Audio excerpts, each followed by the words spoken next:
Don't let anything overly bug you. Because remember now, you don't have to do anything. Someone says, well, I got to get a handle on my time. The answer is no, you don't. If you want to let it all go, you can let it all go. I mean, this is good advice. Somebody says, you ought, you ought, you ought. Jot this down. Ignore all the you oughts or you should. Only if they're giving general information. We should. It's better to say if you're teaching, we should. Not you should, we should. Then you let me listen in without it being too confrontational. If everyone did this, see, that'd be great. And then you give a person a chance to choose to do it or not to do it. But when you start the you ought, now see if I don't, now see we got some tension and maybe some problems. So you oughts seem to always create problems. When you're talking to your kids, you say, no, if kids would do this, not always saying if you did this, life would be better, but if kids did this, life would be better. It's like making a little talk and letting them listen in. And then it's a little less confrontational. It gives us a choice.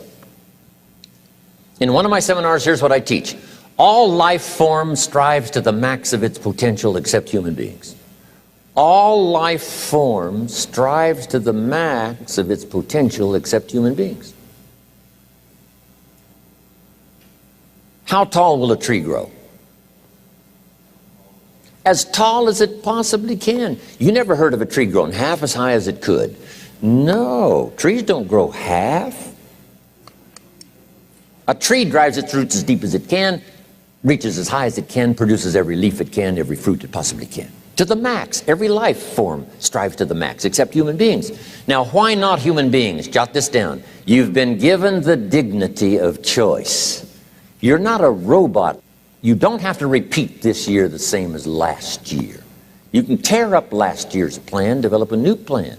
So, the dignity of being a human being. Now, here's the choice on being a human being. To be part of all we were meant to be, or to be all. To strive for all, or half, or part, or some. The choice is up to you. To develop one skill or 10 skills. Someone says, well, I'd be happy with just one more language. Well, some say, hey, I'm going to learn 6 or 7. And this is all a matter of choice. And when someone says, no, you ought to learn 4, you've got to resist all that. Because this is personal dignity. And you don't want to destroy someone's dignity by doing all the oughts, and then they feel reluctant to do it. Now we've got problems. So if you want to, just ignore this subject on time management. Now here's the next one. Step down to something easier. The guy's in sales, and he says, oh, I want to own the company. Finally owns the company. Now he's got no time to play golf. He said, when I was in sales, I was making big money playing golf 3 days a week. Heck with this owning something. Heck with managing. My life was never my own after I started to manage. I'm going back to sales. See, this is the key. If you're getting too pressed, you might consider stepping down to something with a little easier time pressure. Little girl says to her mother, Daddy comes home, brings his briefcase and pats me on the head and says hello, disappears and works on his papers. How come my daddy doesn't play with me? And her mother said, look, your daddy loves you very much, but he's so busy at work, he can't get it all done, he has to bring it home. He loves you, but that's why he can't play with you. And the little girl said, why don't they just put him in a slower group? Next key to time management. And that's work longer and harder. But see, there's a limit to that. I almost lost my health the first year. I went so crazy about personal development and achievement. I just went bonkers. You know, I told you I was skinny, but at the end of that first year, I was a walking shadow. And then it suddenly occurred to me, what if I got rich and too ill to spend it? I mean, that was a shocker. So I started, you know, developing a little more reasonable. Because I said, if 12 hours won't do it, I'll work 14. If that won't do it, I'll work 18. I mean, how many hours it takes. And sure enough, it cost me too much. So see, working longer and harder for some might be appropriate. You know, if you're just sitting around not doing that much, this might be good, work longer and harder. But you can only work so hard. Here's the key, not to work harder, but smarter. When you've worked as hard as you can, doing the best you can in terms of physical output in the time, reasonable time. Now here's the ultimate in the management of time, and that is you simply become more skillful. When I first got into sales, You know, I was around people that could get, 9 out of 10, 8 out of 10. And when I first started, I could only get 1 out of 10. But here's what I did. I worked around the clock, so that I would make up in numbers what I lacked in skill. That's good in sales. You got to jot that down. When you're new, you make up in numbers what you lack in skill. But at first, if you want to compete or if you want to really get good, you've got to put in the numbers. But if you get more from yourself, develop more of yourself, now the time management becomes an easier task. Now here's the next thing. Either you run the project or it runs you. I've found out when you start something, at first you're in charge. All of a sudden, a year later, it's in charge. Some of the companies I started, I'm telling you, I'm in control. A couple of years later, I'm out of control. At first, I've got it on the run. 2 years later, it's got me on the run. Haven't got enough time. I'm dizzy with trying to get it all done.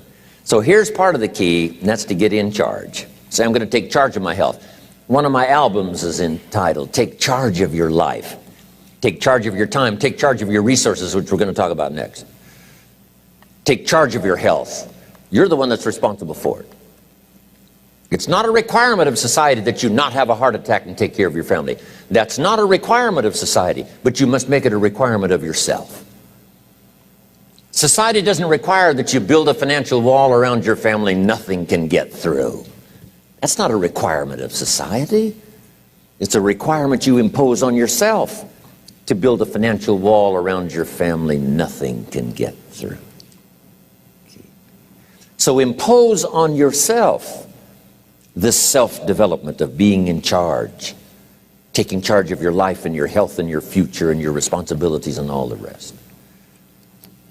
Next, reasonable time is enough time to achieve all of your goals. Just jot that down. Reasonable time is enough time. I had to learn that. Reasonable time is enough time. Here's why. It's not the hours you put in, it's what you put in the hours. If you start depositing greater ideas into the hours you've got later than now, I'm telling you later, you can't believe the productivity that will flow. The ideas you can't think of now, a year from now, they'll start to flow. And when you deposit those ideas in the hours you've got, productivity multiplies by 2, 3, 5, 10.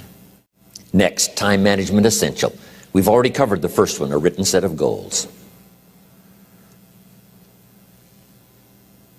And then do priorities on your goals. What's important this week? What's important this month? Here's the next one. Often review. Just go over your goals to make sure that your list is working for you. It's got you inspired. It's got you turned on. Somebody says, how come you're up so early? Say, if you were headed where I'm headed, you'd be up early too. Wow. If you were going to meet who I'm going to meet, you'd be up early. Learn to study what we call majors and minors. You pick up the phone. Here's what you must say when you pick up the phone. Is this a major conversation or a minor conversation? If it's minor, a few pleasantries and you're done. If it's major, maybe you've got to make a few notes. So here's the next one. Important conversations, make an agenda before you make the call. Just jot down a little agenda. It's so easy now to just talk out of your head. Did you ever hear a conversation end like this? Let's see, there was something else.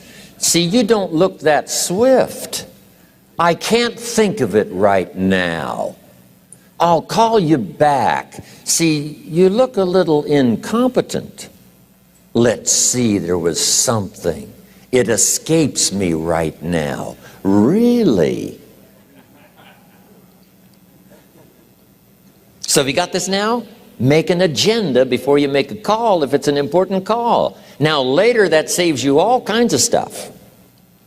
You call John in, the salesman, say, John, remember those 4 things we went over? He said, no, we didn't talk about that.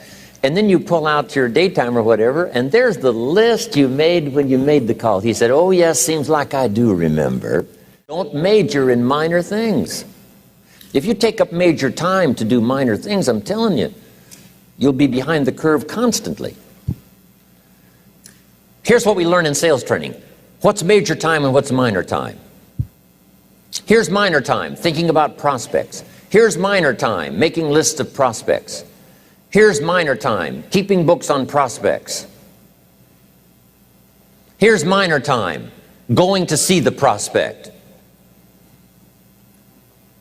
Here's minor time, evaluating the prospect after you've been there. That's all minor time. Here's major time, in the presence of the prospect. That's major time. And if you took a look, if you're in sales and you took a look at a week, you'd say, my gosh, I'm spending 90% of my time on the minor stuff and so little time on the major stuff in the presence of. How many hours in the presence of in my day? How many hours in the presence of during my sales week? Because the time that really counts is in the presence of the prospect. Majors and minors. Here's another key time management essential. Don't mistake movement for achievement. It's easy to get faked out by being busy. Guy comes home at night all exhausted, falls in the chair and says, oh, I've been going. Here's the big question. Doing what? Don't mistake courtesy for consent. If somebody's pleasant and they nod, you say, oh, they're going to buy. No, they're courteous. You can't mistake courtesy for consent. Save the work till you get to the office. Save the work till you get to the work. Don't try to get to the office on the way to work. On the way to work, enjoy the way. In the shower, enjoy the shower. Then go to work when you get to work. I found this to be helpful. Concentration. Here's another big one. Learn to say no. I'm telling you, in such a social society we have now, it's so easy to try to be a nice person, saying yes, yes, yes to everything. Find yourself overloaded. Now you got to call and make the, well, gosh, you know, all the time it takes to back out of something that you said yes to too quickly. Here's what might be better. I don't think so, but if that changes, I'll call you. Little things you can use not to overcommit yourself. Now here's a big one on time management. When you work, work. When you play, play. Don't mix the two. Don't work at play. I used to take my family to the beach and I would bring my briefcase.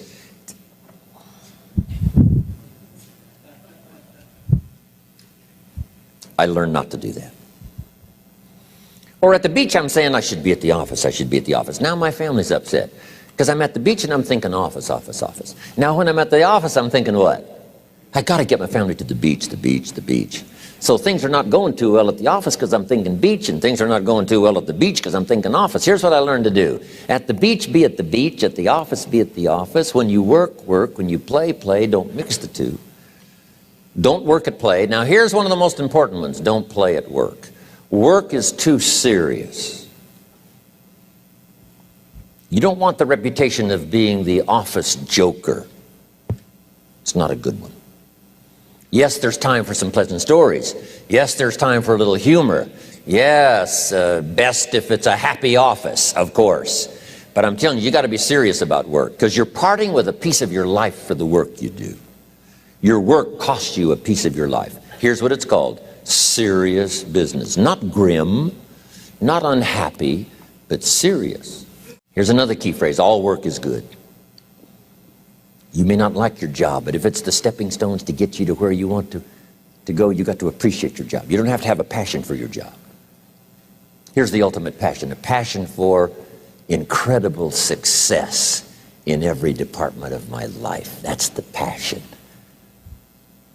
But don't look down on some menial job you have to do to finally get you to where you want to go. No job is menial. No job is not, every job is noble. Training life for pay, making a contribution to society. Next, analyze how you are. And if you have some weaknesses, if you can't, doesn't seem like you can change, here's the key, get it covered. I used to keep promising myself I'd keep the books, keep the books, keep the books. Finally, I gave that up. And back then, it only took me an extra 50, 60 bucks a month for some accountant to keep the books. I said, no, I'm going to save the 50 bucks. You can't believe what I started losing in productivity because I tried to save the 50 bucks. So the key is, a lot of the time you can stay like you are, but just make sure you get it covered. Okay. Next, beware of the telephone and all other systems of communication, especially the telephone at home and systems of communication at home. And here's one of the best lines I've got for you for the weekend. Let all communication systems serve you, but don't let them intrude. When it comes time to have dinner with your family, you shut off all systems, unless the ones that can take messages silently. Don't let the phone ring. Don't let anybody intrude, come through the front door nor the back door, nor through the telephone or any other device.